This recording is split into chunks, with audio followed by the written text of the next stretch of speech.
Word, I'm gonna say the word. In the beginning was the Word. Word. Was the Word. From the studios of KJZZ in Phoenix, Arizona, welcome to Word, a podcast about literature. Here's your host, Tom Maxedon.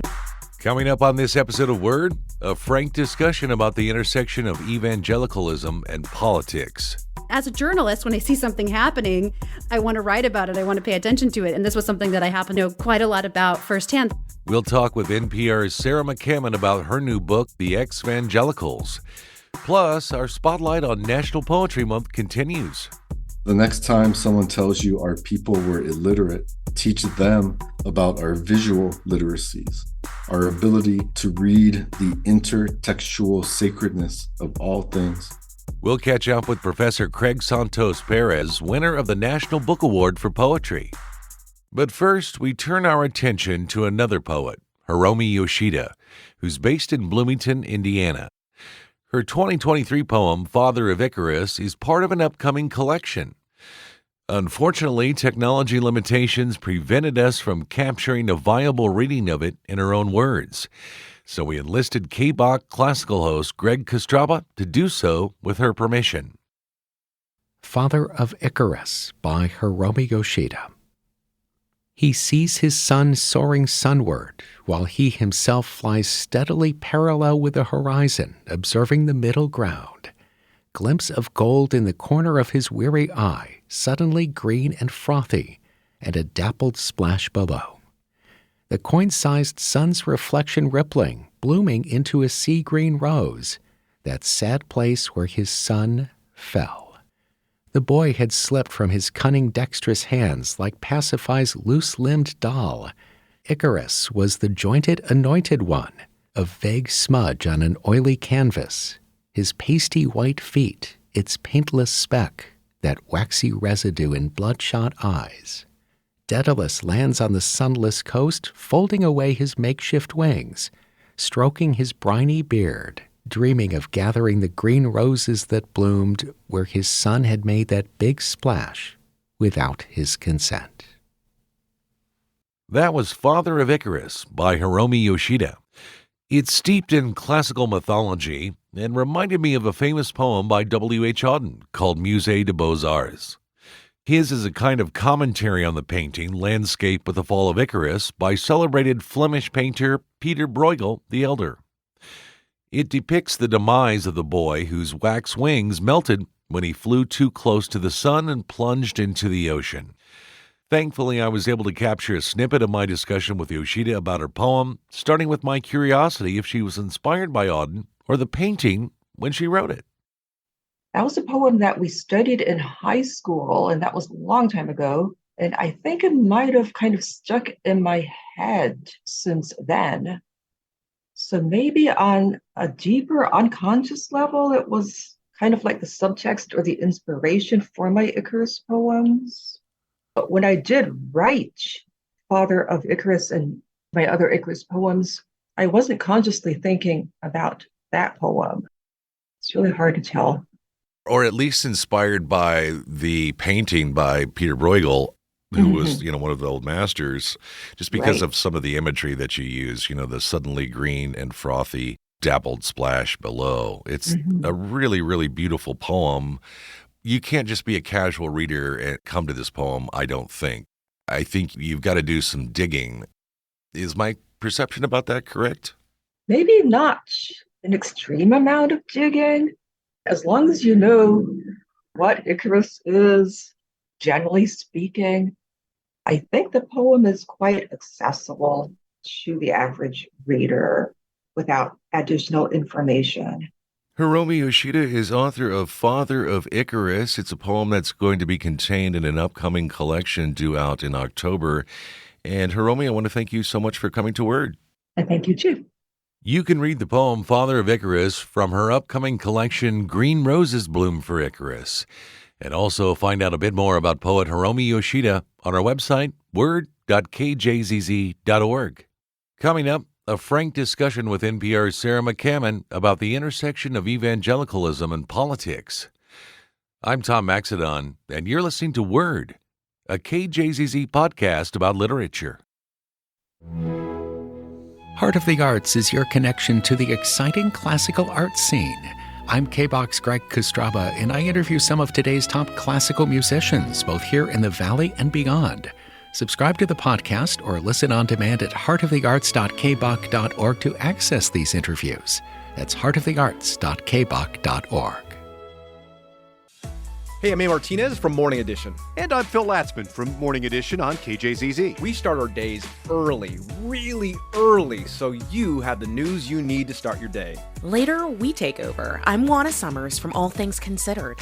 And I'm Tiara Vian from All Things Considered on 91.5. Ease into your evening with us with updates on the biggest stories of the day. And the latest in music, arts, and science. Listen to KJZZ 91.5 every weekday. Welcome back to Word. I'm Tom Maxidon.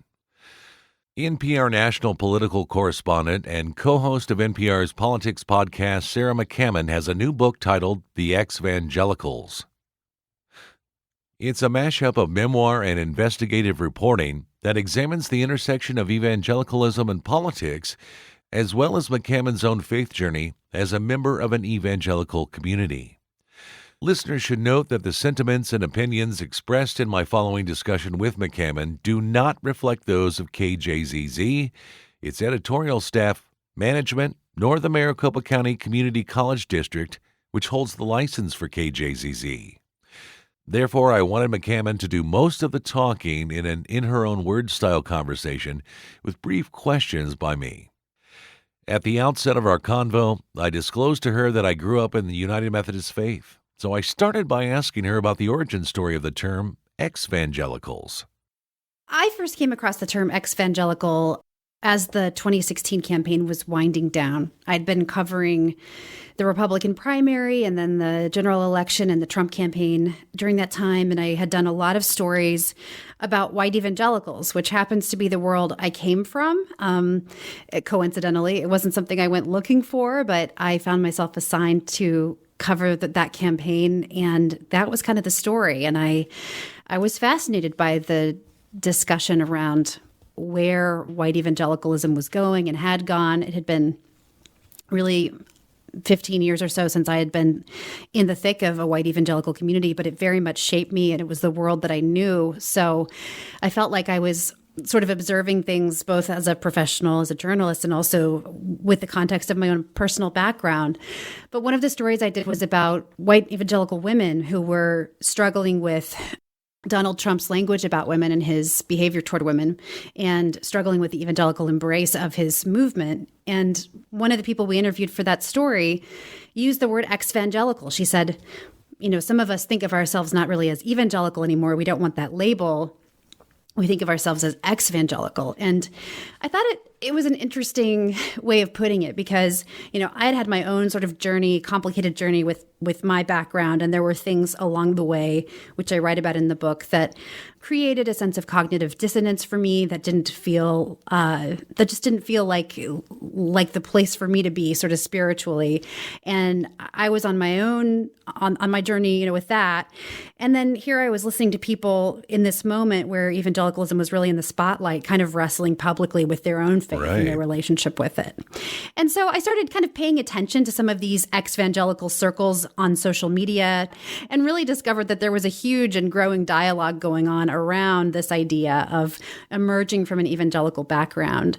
And more broadly, even around this idea of deconstruction, a related idea, which is sort of rethinking one's religious background. So you say you grew up Methodist. I think people who grew up in sort of tight-knit religious communities often have to go through this process of rethinking what it means to them. And, the world that I know that I come from is evangelicalism. And I felt like something was happening and I wanted to write about it. One of the things I'm always curious about when journalists write books is, of course, this is part memoir, but also investigative journalism. And we're taught not to become the story. But of course, this is a different approach. What struggles did you encounter balancing your strong reporting skills while giving people an understanding of your own story in this book? This is something that I wrestled with so much in even deciding whether or not I wanted to write a book like this. In 2017, fresh off covering the campaign, a lot of people said, well, you should write about what you experienced. And a lot of people wanted to know, who knew about my own background, like, what do you see in this movement? How do you explain evangelicals? How do you explain their support for Trump? What is this all about? And I found myself, at speaking engagements being asked these kinds of questions. And I struggled with it because I did have that question. I'm a journalist. I believe in trying to be fair and not make yourself the story. And yet I found, again, that kind of accidentally I was in the middle of the story. And so I spent really several years thinking about this and taking notes and journaling and reflecting on my own history and paying attention to these conversations that were happening online. And I just came to the feeling really around the January 6th attack on the Capitol, when people walked into the Capitol with crosses and signs that said, Jesus saves. I knew that there was sort of a rising Christian nationalism that was closely linked to the Trump movement, but I hadn't been sure if I wanted to say anything about it from my perspective as someone who grew up in that world.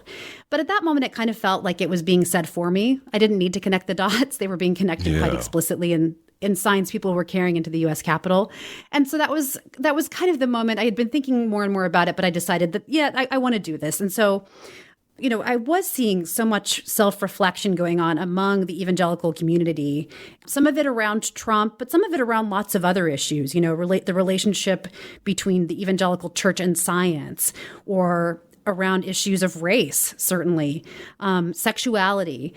There were so many kind of tension points and sources of cognitive dissonance that people were discussing that had nothing directly to do with Donald Trump, but it kind of felt like a catalyzing moment for these conversations. And as a journalist, when I see something happening, I want to write about it. I want to pay attention to it. And this was something that I happened to know, quite a lot about firsthand. So that was how I kind of arrived at the decision both to do this book and to do it the way I did it, which is my own story in conversation with lots of other people's stories and a lot of research. And of course, we heard stories about journalists just being treated horribly by folks at rallies. And I'm also kind of curious as to one of the reasons why you may have written the book as a way to sort of get buy-in from those throngs of people that treated you and others so horribly for just doing your job. I would say that the main audience for this book there's two main audiences. One is people who know nothing about evangelicalism, have no real tie to it, but want to understand it, find themselves mystified by its hold on the Republican Party and the culture at large. And the second is people like me with some kind of history in evangelicalism who are either wrestling with it, thinking it through, trying to make sense of it. But, at least that's what I thought at the outset. But to your point, I do hope that people who are within these communities, some of them will read this book with an open mind, because in the course of doing this research and just in talking to friends and others who have a similar background, the thing that I've observed is that I think for those within evangelical churches, there is a sense of anger, frustration, confusion about why so many people are disaffiliating from their churches. And and sometimes there's a lot of, I think, resentment and tension. And I read about some of the pastors who've spoken out publicly against the idea of deconstruction. But I hope that some evangelicals will read it with an open mind and maybe try to get a better sense of what it is that's driving people to wrestle with their faith and their religious background in this way. I think that if there's anything I know to be true, it's not about wanting to offend or upset or anger anyone from the community. It's about trying to live authentically and make sense of the world as it is. You talk about buy-in, and to the extent that I'm looking for anything, I just hope that people will read it with an open mind. Well, and also I was going to say, I felt like by the end, you arrived at a place of peace. In a way, what I picked up on was this notion of, look, we didn't leave the evangelical church. They left us. Am I right, at least in part, on that feeling? Certainly for a lot of people. I hear that sentiment a lot, and I see it a lot in some of these spaces. The sense that if you grow up evangelical, one of the things you're taught is to pursue truth and to pursue kindness and love and justice. And for a lot of people, that means accepting the reality about for example, something like the age of the earth. It means loving your neighbor, whether that neighbor is gay or straight, whether they're Christian or Muslim or nothing, And I think for a lot of people, the values that they were taught in their churches, they internalized them and applied them in a way that maybe their pastors and teachers and parents wouldn't have wanted them to, but they're nonetheless authentically and genuinely applying them. And to me, that's the power of a complex religious faith. It sort of gets inside you and you synthesize it along with all of your experiences and your personality. It can get inside you and you internalize it and you kind of transform it and adapt it to the world that you live in.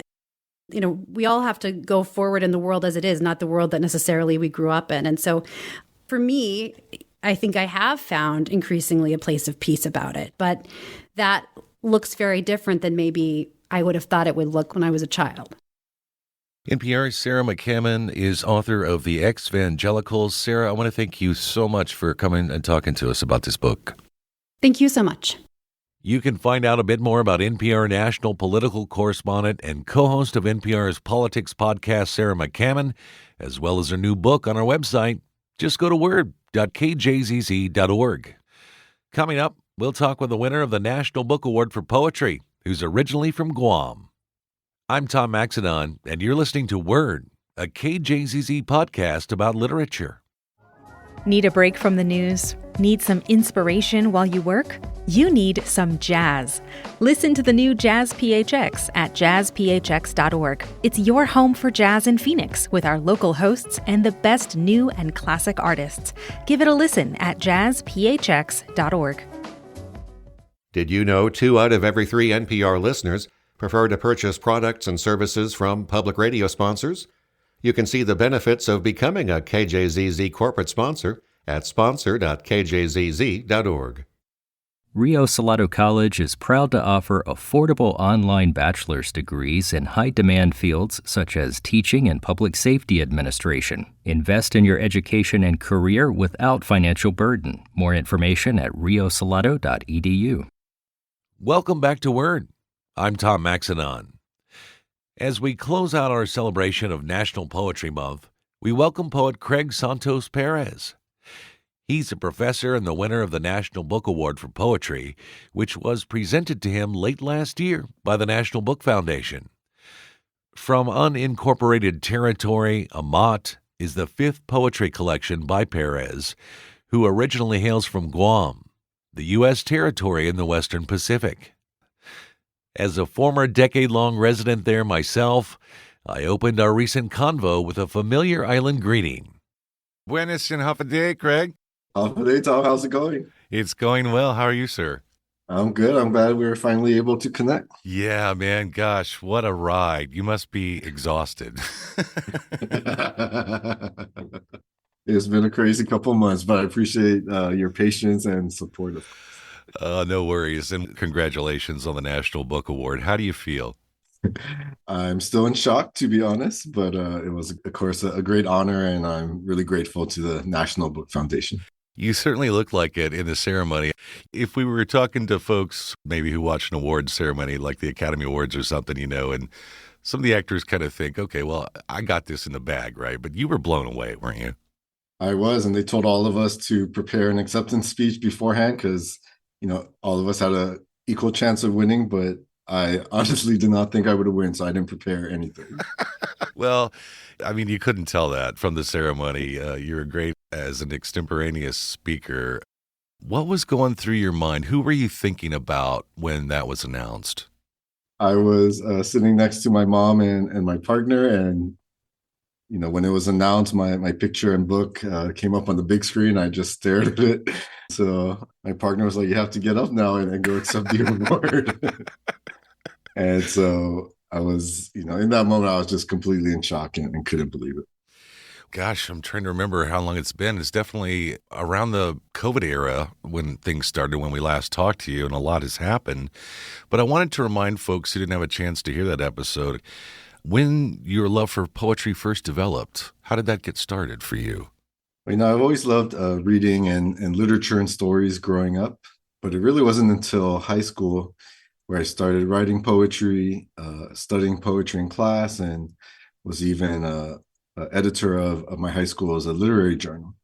And so it was during that time where I really, connected to poetry and found it to be a space for me to express myself. But when did you think, hey, in terms of just expressing myself, this is an avenue that I could sort of stroll down and have a discussion about some really important issues in a larger way, not just writing for myself, but maybe writing for myself and others to connect to? Yeah, that really happened when I was a graduate student in the Master's of Fine Arts program in creative writing at the University of San Francisco. And I was 24 years old, and I wanted to give myself the opportunity and space to actually write a book and spend 2 years just telling the stories of my homeland and my native culture. And it was that point where I was, felt like, the power of poetry could really, create a new life for me. This is your fifth collection. It's called From Unincorporated Territory, Amat. And I don't think most people even understand, first of all, what is a U.S. territory. So maybe we could start there. This means things like not having a voting member to the U.S. Congress, being disenfranchised in federal elections, especially for president. But what else for you? Yeah, so for those who don't know, Guam has been a U.S. territory since 1898. And our official designation is an unincorporated territory, as opposed to a state, which is an incorporated territory into the nation. And being unincorporated, partly means exactly what you said, is that we don't enjoy all the rights and privileges as those who reside in the states. And it creates a very neo-colonial relationship between, the territory and the federal government. And so growing up in that space, it felt very palpable, kind of the colonial situation that I grew up in, and really formed the foundation, a lot of the politics that I write about. Yeah, and, I don't think people even understand things like getting items to Guam via the Jones Act and the artificial inflation that comes along with that territories have to face. I mean, when you're paying $12 for a gallon of orange juice, for instance. Yes, indeed. So it does create, all these, interesting, strange, and dissonant situations for those on Guam. And of course, we are U.S. citizens, but as I mentioned, we have a different experience of that citizenship than those who live in the states. And some of them are quite severe, as you said, kind of the high costs of food and fuel. But sometimes it's even more almost humorous, where, we're used to Super Bowl Sunday, but of course on Guam, Super Bowl happens on Monday since it's across the international date line. And so there are, both small things that, big things that make living in a territory different from living in the States. Yeah, funny aside to that, I used to work for one of the major telecommunications companies there, and when new folks would transition in, they would get so angry and call us on their traditional Super Bowl Sunday and wonder why the game wasn't on. Well, because it hasn't physically happened in time, right? All kidding aside, Amat means medicine in Chamorro, the indigenous culture of Guam. How did you mean it in the title for your collection of poetry? Yes, so in all of my books in this series, they have a Chamorro name. And for this collection, I was thinking a lot about healing and how do we heal from some of the historical traumas that we've experienced through colonialism and militarism. And then how can we, find certain parts of our culture that can heal us. And, I was also thinking about traditional herbs and medicine that is used in Guam, that traditional healers will, prescribe to us if we're feeling sick or if we have wounds. And even those are threatened with the military buildup on Guam that is destroying, many of the plants and trees and jungles where the traditional healers will gather their medicine. So I was thinking both about medicine in terms of, its materiality, but also kind of its symbolic meanings. Throughout the book, I try to offer various kinds of medicine, whether it be food, family, kind of cultural revitalization, native language, and so on, that I feel can give our people a sense of dignity, pride, and of course, healing. And also, you really address environmental injustice as well. Yes, and that's a big part of the experience growing up on Guam and living in the islands in general, is that there are so many instances and examples of environmental injustice in our history. I already mentioned kind of militarism and colonialism, but another industry that impacts Guam is tourism, which also is a very polluting industry. And so many of our lands and waters, have experienced, decades of contamination. And as a result, a lot of those toxins have also entered the bodies of our people. So we have really high rates of cancer and other diseases. And so that's a kind of a core theme that I write about, something that I want to expose and critique throughout my work. Did you want to read a selection from the work? I just wanted to offer you some space to read a poem of your choosing. Sure, thank you. I always enjoy sharing the last poem in the book. It's called Ars Pacifica, and it's a kind of a statement on Pacific arts. And kind of the trigger of this poem happened in 2010 when I returned back to Guam with the publication of my second book. And I got to visit several public high schools and kind of read from the poems and engage with the students.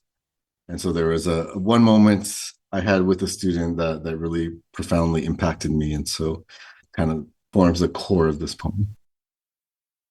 Ars Pacifica. I return home for the first time after 15 years away and visit an English class at one of Guam's public high schools. As I read aloud from my new book, I notice a student crying. "What's wrong?" I ask. She says, "I've never seen our culture in a book before. I just thought we weren't worthy of literature." How many young islanders have dived into the depths of a book only to find bleached coral and emptiness? We were taught that missionaries were the first readers in the Pacific because they could decipher the strange signs of the Bible. We were taught that missionaries were the first authors because they possessed the authority of written words. Today, studies show that Islander students read and write below grade level. It's natural, experts claim. Your ancestors were an illiterate oral people. Don't believe their claims. Our ancestors deciphered signs in nature, interpreted star formations and sun positions, cloud and wind patterns, wave currents, and ocean efflorescence. That's why Master Navigator Papa Mal once said, quote, "If you can read the ocean, you will never be lost," end quote. Now let me tell you about Pacific written traditions, how our ancestors tattooed their skin with defiant scripts of intricately inked genealogies, how they carved epics into hard wood with sharpened points, their hands, and the pressure and responsibility of memory, how they stenciled petroglyphic lyrics on cave walls with clay, fire, and smoke. So the next time someone tells you our people were illiterate, teach them about our visual literacies, our ability to read the intertextual sacredness of all things. And always remember, if we can write the ocean, we will never be silenced.